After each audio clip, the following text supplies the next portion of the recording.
आइए बात करते हैं आज की अहम मुद्दों पर। नमस्कार, मैं वीरेंद्र कुमार और आप देख रहे हैं भारतीय सहारा समाचार, जन जन की बुलंद आवाज। मोदी के 9 साल बेमिसाल। भारतीय जनता पार्टी की सरकार केंद्र में लगभग 9 वर्ष कुशलतापूर्वक पूर्ण हो रहे हैं। ऐसे में राज्यसभा सांसद सीमा द्विवेदी प्रेस कॉन्फ्रेंस के लिए यहां आज उपस्थित है। आइए उनसे बात करते हैं कि सरकार की 9 वर्षों में क्या उपलब्धियां रही हैं और क्या सुशासन रहा है, गरीबों के लिए क्या जन कल्याणकारी योजनाएं संचालित हुई हैं, उन्हें कितना लाभ मिला है। इन तमाम सारे सवालों के जवाब आज राज्यसभा सांसद सीमा द्विवेदी द्वारा मिलेंगे जो है। आइए उनसे बात करते हैं। हमारी पार्टी ने एक कार्यक्रम शुरू किया, महाजनसंपर्क अभियान। उसके तहत कई कार्यक्रम रखे गए हैं। कहीं प्रेस वार्ता करनी है, कहीं ऐसे धार्मिक स्थलों का निरीक्षण करना है जहाँ पे कभी काम नहीं हुआ, काम हो रहा है। कहीं पर लाभार्थी सम्मेलन कराया जा रहा है, कहीं पर संयुक्त मोर्चे का सम्मेलन कराया जा रहा है, कहीं पर महिलाओं का सम्मेलन कराया जा रहा है। मतलब कि 9 साल की कार्यकाल पूरा होने के बाद उस पर एक चर्चा होने का काम किया जा रहा है, उपलब्धियों पर। अब आप देखिए कि 2014 के प्रधानमंत्री जी के आने के बाद हमारे देश की जो उपलब्धियां हैं वो बहुत बड़ी हमारी उपलब्धि है। जैसे आप बताइए कि G20 जिसका मेंबर कभी हमारा देश रहा ही नहीं, 2014 के पहले G20 का मेंबर हमारा देश कभी नहीं रहा। लेकिन आदरणीय प्रधानमंत्री जी के नाते, आदरणीय प्रधानमंत्री जी के दृढ़ निश्चयता के नाते, उनके कार्य के नाते, उनके व्यवहार के नाते आज हमारे देश का प्रधानमंत्री G20 का अध्यक्षता कर रहा है। यह हमारे भारत की सबसे बड़ी उपलब्धि का विषय है। दूसरी बात अगर हम कहें, अगर आपको याद होगा जब पुलवामा की घटना घटी थी, पुलवामा जब 14 फरवरी को अटैक हुआ था तो हमारे देश के बहुत सारे जवान मारे गए थे। ऐसा पहली बार नहीं हुआ था, ऐसा कई बार हुआ था। जब पाकिस्तान हमारे ऊपर अटैक किया, हमारे जवान मारे गए। लेकिन हमारे प्रधानमंत्री जी ने बड़ी मजबूती के साथ, जो निश्चयता के साथ इसका संकल्प लिया कि अब इस बार हम चुप नहीं बैठेंगे। और आपने देखा होगा 24 घंटे के अंदर पाकिस्तान के अंदर बालाकोट में जहां पर आतंकी पैदा किए जाते थे, जहां पर उनको संरक्षण दिया जाता था, हमारे देश की सेना के लोगों ने वहां पर जाकर के उनके घर में घुस के मारा। और जब हमारा जवान अभिनंदन सिंह का की वहाँ पर पाकिस्तान में जब गिर जाता है, जिस तरह से वहाँ के लोगों ने उनको टार्चर करना शुरू किया, तो हमारे देश के प्रधानमंत्री जी ने मैसेज भेजा, फ़ोन किया कि हमारा जवान सकुशल मुझे 24 घंटे के अंदर चाहिए। आपने देखा होगा जिस तरह से पाकिस्तान 24 घंटे के अंदर वहाँ का प्रधानमंत्री, वहाँ के सेना के लोग अभिनंदन जी को लेकर के भारत को सौंपते हैं। यह हमारे लिए बहुत बड़ी घटना थी। ऐसी घटना हमारे लिए बहुत हमारे गौरव को बढ़ाती है। इतना ही नहीं, जो देश हमारे देश के लोगों को वीज़ा देने से मनाही करता था, हमारे देश के लोगों को एंट्री बंद करता था, आज आपने देखा होगा जब विश्व का सम्मेलन होता है, जब कोई सम्मेलन होता है तो जो आज आपने देखा होगा जब विश्व का सम्मेलन होता है, जब कोई सम्मेलन होता है तो जो बड़े बड़े देश हैं वो हमारे प्रधानमंत्री का पैर छूते हैं। और ये आप मीडिया के लोग कहते हैं, सब लोग कहते हैं प्रधानमंत्री हमारे विश्व के सबसे लोकप्रिय नेता हैं। किसी की लोकप्रियता ऐसे नहीं बढ़ जाती, चाहे कोई भी वर्ग हो। हम किसान की बात करते हैं, ऐसा कभी हुआ था कि जब हमारे देश का प्रधानमंत्री गांव का वह किसान, न जाति न धर्म न संप्रदाय कुछ नहीं, जो किसान है, जो क्राइटेरिया में है, उसके लिए 6000 रुपये की राशि हमारे प्रधानमंत्री जी दिल्ली से बटन दबा करके भेजने का काम करते हैं। कोई बिचौलिया नहीं। अधिकतर जितना भी लाभ मिलता है, चाहे महिलाओं का पेंशन हो, चाहे विकलांग का पेंशन हो, चाहे वृद्धावस्था की पेंशन हो, चाहे कोई भी सरकारी योजना है, अधिकतर योजनाओं का लाभ सीधे उनके खातों से जोड़ दिया जाता है। ऐसा पहली बार हुआ है। करप्शन में कमी आई है, लाभार्थी को सीधे सीधे इसका लाभ मिल रहा है। इसी तरह से हमारा जो युवा वर्ग है, एक ऐसा युवा वर्ग जो हाई स्कूल की परीक्षा नहीं पास कर पाया या इंटर की परीक्षा पास कर पाया, बहुत कंपटीशन नहीं दे पाया, तो हमारे प्रधानमंत्री जी ने कहा कि अगर आप बहुत पढ़ाई नहीं कर सकते हो तो आपको अपना रोजगार करना चाहिए। सड़क के किनारे, जिसको हम रेहड़ी पटरी बोलते हैं, रेहड़ी पटरी पर भी हमारे बच्चे दुकान लगाएं, चाय की दुकान लगाएं, पान की दुकान लगाएं, सब्जी की दुकान लगाएं, उनका व्यवसाय चले, उसके लिए बिना किसी गारंटी के 5 से लेकर के 10 लाख रुपए तक का लोन प्रधानमंत्री स्वनिधि योजना से देने का काम हमारी सरकार ने किया।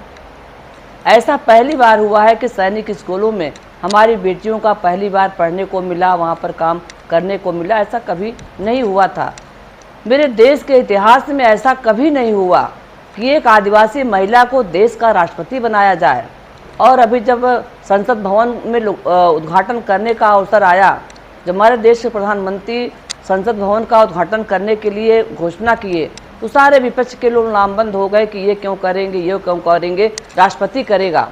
आपको ध्यान होगा जब हमारी पार्टी ने राष्ट्रपति मुर्मू का नाम प्रस्तावित किया तो इन्हीं कांग्रेस के लोगों ने बहिष्कार कर दिया, उन्होंने सपोर्ट नहीं किया और विपक्ष का उम्मीदवार खड़ा कर दिया।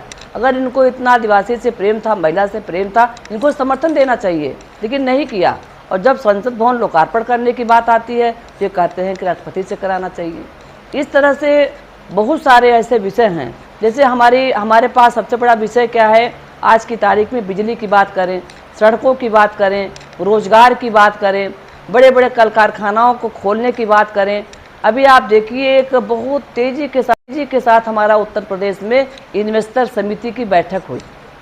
उस इन्वेस्टर समिति में जो लोग हमारे प्रदेश के रहने वाले हैं, जो बाहर हैं, कोई गुजरात है, कोई गोवा है, कोई बम्बई है, कोई दिल्ली है, कोई कलकत्ता है, अपने उत्तर प्रदेश में क्राइम नहीं, कंट्रोल नहीं था, बिजली की समस्या थी, तमाम समस्याओं को लेकर के हमारे प्रदेश के रहने वाले बड़े बड़े उद्योगपति, उद्यमी वो बाहर काम करते थे। लेकिन हमारे प्रधानमंत्री जी ने, हमारे मुख्यमंत्री जी ने एक ऐसी नीति बनाई कि हम ऐसे लोगों को उत्तर प्रदेश में आमंत्रण देते हैं कि आप आइए, अपना यहाँ पर व्यवसाय शुरू करिए, कल कारखानों को खोलिए, कंपनी को लगाइए। उसका 2 फायदा होगा, जहाँ पर हमको सारी चीज़ों की प्राप्ति हो जाएगी, वहीं पर हमारे बेरोजगारों को रोजगार की भी प्राप्ति होगी। अभी आपने देखा होगा चाइना से हमारी अनबन हुई, चाइना ने कहा कि हम आपको कोई सामान नहीं लेंगे, प्रतिबंध लगाया। हमारे प्रधानमंत्री जी ने कहा कि हमें चाइना का कोई सामान नहीं लेना है। और आपने देखा होगा उत्तर प्रदेश को सबसे बड़ा खिलौनों का हब बनाने का काम हमारे प्रधानमंत्री, हमारे मुख्यमंत्री जी ने किया।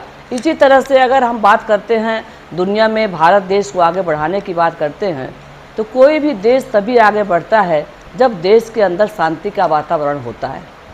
दुनिया का कोई देश तभी तरक्की करता है। हमारे प्रधानमंत्री जी ने कह दिया, जिस दिन हमारे देश के 100 साल पूरे हो जाएंगे आज़ादी के, हमारा भारत देश विकसित देश बनेगा। ये उनकी परिकल्पना है कि जिस दिन हमारे देश की आज़ादी के 100 साल पूरे होंगे, हमारा देश विकसित देश होगा। ये उनकी सोच है। आखिर इतनी बड़ी सोच को रखने वाला व्यक्ति कोई हो सकता है क्या? अभी मैं गई थी, मध्य प्रदेश के दौरे पे गई थी। वहाँ पर रीवा एक जगह है। रीवा में क्या था, एक मेरे ख्याल से 700 एकड़ से ज़्यादा एक ज़मीन थी, जहाँ पर सेना के लोगों का कब्जा था। वो अपना वहाँ पर अभ्यास करते थे, अपनी बारूद, गोली बारूद, यही सब अपना अभ्यास करते थे। सेना के लोग समय समय पर अपना स्थान बदलते रहते हैं। प्रधानमंत्री जी ने देखा इतनी सारी भूमि पड़ी है, बेकार भूमि पड़ी है। उन्होंने एशिया का सबसे बड़ा सोलर प्लांट लगाया जो बिजली पैदा करती है। एशिया का सबसे बड़ा सोलर प्लांट रीवा में लगा। उसका परिणाम क्या हुआ आपको जान करके खुशी होगी। सबसे सस्ती बिजली मध्य प्रदेश को मिलती है और उस सोलर प्लांट से पूरे मध्य प्रदेश को बिजली मिल रही है। और जो दिल्ली की मेट्रो चलती है वो उसी सोलर प्लांट से बिजली वहाँ पर प्राप्त होती है। इसी तरह से अगर हम उत्तर प्रदेश में क्राइम कंट्रोल की बात करें, आप सभी लोग समझदार हैं। आप ही लोग पहले अखबार लिखते थे, प्रिंट मीडिया पे लिखते थे, तमाम मीडिया पर हम लोग पढ़ते रहते थे। सवेरे का सबसे बड़ा अखबार यही होता था, छिनैती हो गई, डकैती हो गई, लूट हो गई, हत्या हो गई। लेकिन आज जिस तरह से उत्तर प्रदेश में क्राइम का कंट्रोल हुआ है, जिस तरह से यहाँ पर माफियाओं के ऊपर शिकंजा कसा गया है, वो माफिया चाहे कोई भी हो, चाहे वो किसी भी बड़ा, कितना भी बड़ा माफिया क्यों ना हो, जिस तरह से हमारे मुख्यमंत्री जी ने माफियाओं के ऊपर लगाम रखी है, इससे एक बहुत अच्छा सुखद वातावरण देखने को मिल रहा है। और अभी आपने देखा होगा कि मुख्यमंत्री जी ने हमारी बेटियों को पढ़ने के लिए, पहले मुझे याद है कि जब किसी के घर में 2-3 बेटी पैदा होती थी तो लोग बहुत दुखी होते थे, हमारे घर में बेटी हो गई। हमारे प्रधानमंत्री जी ने कहा बेटी बचाओ बेटी पढ़ाओ। बेटी बचाओ बेटी पढ़ाओ का परिणाम ये आया कि आज जो लिंगानुपात में जो विभेद था, आज हमारी बेटियां बेटों से भी आगे निकल गई हैं। ये प्रधानमंत्री की पहल है। और हमारे मुख्यमंत्री जी ने बेटी से पैदा होने से लेकर के जिस तरह से बेटियों को पढ़ने के लिए, उनको आगे बढ़ने के लिए लैपटॉप हुआ, कंप्यूटर हुआ, उनको प्राइमरी स्कूलों में पहले क्या होता था कि जब बच्चों को सिलाई के लिए जूते मोजे आते थे, कपड़े आते थे, कॉपी किताब आती थी, तो पहले प्रधान और हेडमास्टर के खाते में आता था, तो बड़ी शिकायत होती थी कि समय पर नहीं मिलता।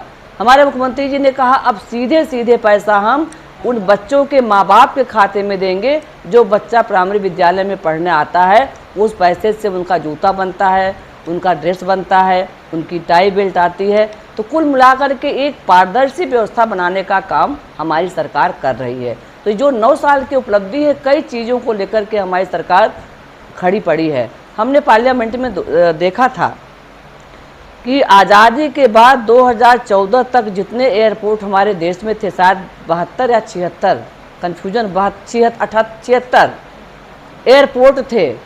आज़ादी के बाद जितने एयरपोर्ट थे उतने 9 साल में एयरपोर्ट अकेले हमारे प्रधानमंत्री ने बनाने का काम किया। ट्रेन की लाइनें वहाँ बन गई जहाँ पर आप कल्पना नहीं कर सकते थे। वंदे भारत इतनी अच्छी हमारी ट्रेन चल गई। वंदे भारत की ट्रेन आपने देखा होगा, कभी आप उसकी यात्रा करिए, आपको मज़ा आएगा। अयोध्या का भव्य राम मंदिर बन रहा है, सुंदर सा मंदिर बन रहा है। आप कभी बाबा विश्वनाथ की नगरी में जाकर के देखिए, भव्य काशी कॉरिडोर बन गया है, वहाँ जा कर के देखिए। विंध्याचल में जाकर के देखिए, इतना अच्छा कॉरिडोर वहाँ पर बन गया है। तो हमारी सरकार ने कोई भी विषय नहीं छोड़ा है जिस पर ध्यान न दिया हो। गांव में पोखरे बन गए, गांव में तालाब बन गए, गांव में बच्चों के पढ़ने के लिए स्कूल बन गए। प्राइमरी स्कूलों की स्थिति कैसे पहले रहा करती थी, आप किसी भी प्राइमरी स्कूल को आप जाकर के देखिए, उनका कायाकल्प हुआ है। इतने सारे पेड़ पौधे लगाए गए, वृक्षारोपण कराए गए। हमारी सरकार जिस तरह से बिना किसी घोटाले के, बिना किसी करप्शन के 9 साल तक सेवा करने का। आपका चहेता चैनल भारत सरकार की डिजिटल मीडिया आचार संहिता 2021 के अंतर्गत FCDN का सदस्य है। हम अपनी खबरों में FCDN की कोड ऑफ इथिक्स का पालन करते हैं। FCDN का सदस्य होना ही खबरों की प्रमाणिकता है।